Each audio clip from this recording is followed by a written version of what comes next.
Hey everyone, this is Brian, aka Cyber Radio Guy. So what I got here is my sock. This is my sock radio, this right here, and this charges with it. It's USB charging and all that fun stuff. You can put your earbuds in, which is great for an environment where you can't necessarily be broadcasting. And it also helps save battery, not blowing your speaker. Just use your earbuds, takes less battery. You got shortwave, AM and FM. That's right. It's got some capabilities. It's awesome. Pretty good little radio.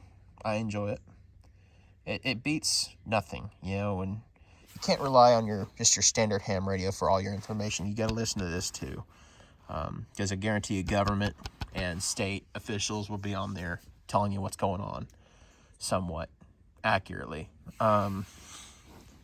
Like I said, this thing right here, this is a hyper gear I got from Ross. Those Ross stores that people go to for clothes and stuff. Yeah, they have electronics, and they had this 20,000 milliamps. It's not terrible. I like it. But it'll charge it, and USB-C, which is great. Hello, Shadow. Anyway, Explorer QRZ1 radio. I recently got this because like I said, in the last couple of weeks, got my ham license, and I applied and got their radio for $21.99 plus shipping, which ultimately was like $32 or something like that. Still worth it. And this right here, battery did not come with this radio.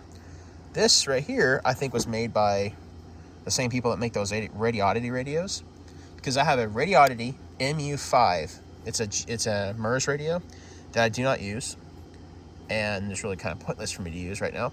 So I just yoinked this battery off of it and just see if it would work, and sure enough, it does.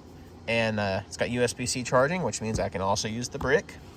The cable for this radio is, of course, in my bag. This is not my sock radio. This is my go-to. First thing every day, you grab it, key up. You turn it on. You don't key up right away, but you turn it on, listen to what's going on. But anyway, it works just fine. Got a little bow thing, UV5R Pro, I carry in here as well. It's just as an additional backup radio, and I got a spare battery in there as well. It's running off the big battery that came with it. But I got an additional battery and a battery eliminator, which means I can plug that into a cigarette lighter and just operate off the cigarette lighter if I want. So just find a vehicle, plug in, and you got battery for that radio. You can use that. But anyway, this is just like my everyday setup. I have a bag here that I've recently bought from Ross as well. It's a Samsonite, and yeah, it's my everyday carry because I work IT where I'm at, so I've got a Chromebook in there as well, in which I've been having some fun with. You can go into developer mode on those Chromebooks, and you can install stuff off of its Linux shop basically, and avoid Chrome OS altogether if you really want to. You have to log into Chrome OS no matter what, and you just click save the apps to the bottom of your screen or save them in certain spots. It kicks on a virtual machine after about 30 seconds or so, and then you're on those Linux programs like Echo Link and all that kind of stuff, which you also have, I guess, on Chrome OS on the store as well. But you can access Chirp, all that stuff. The reason I have it so I can access Chirp, where I can program this and program my Battlefield if I had to. So if there's an emergency situation, which I have the programming cables in there as well, and a programming cable for my Yaesu in the car. It's also in there. I am working on not the best programmer, but I'm trying to figure out a way to make that work with Chirp, and I can, push the programs from it, or find a way to make the program I actually purchased from, I think it was RTS Systems or whatever they are, make that work on it somehow. So wish me luck on that. But anyway, that Chromebook's great because the Chromebook is USB-C and it uses this as well. So you can't run off of it because it doesn't put out enough power, but they do make some that put out like 45 watts and 65 watts as well, which is really nice. But like I said, you have to shut your laptop off a little while, let it charge for an hour or two, and you'll be at 80 or 90% from a dead battery. So that's pretty nice. They can do that.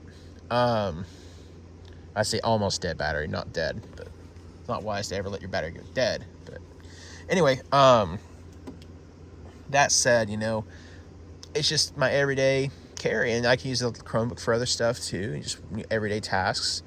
I would much rather have Ubuntu on that Chromebook than anything else, but I just don't feel like wiping it. I kind of like Chrome OS a little bit. Guilty as charged on that, but the next Chromebook I get will probably be one I wipe and put Ubuntu on it, which is pretty recommended for a lot of Linux stuff. That and Windows 10, not Windows 11, because I'm an idiot and upgraded my home PC to that. Thankfully, I have a big laptop that can do that, but I can't run off of battery packs here. So anyway, I just thought I would show off some of my setup for everyday stuff. This is just kind of one of my BS videos. But yeah, that's all I've really got. I'm sorry. I was going to say something intellectual, and I totally just blew that. So, yeah, I'm not cool by any means. Y'all have a good night.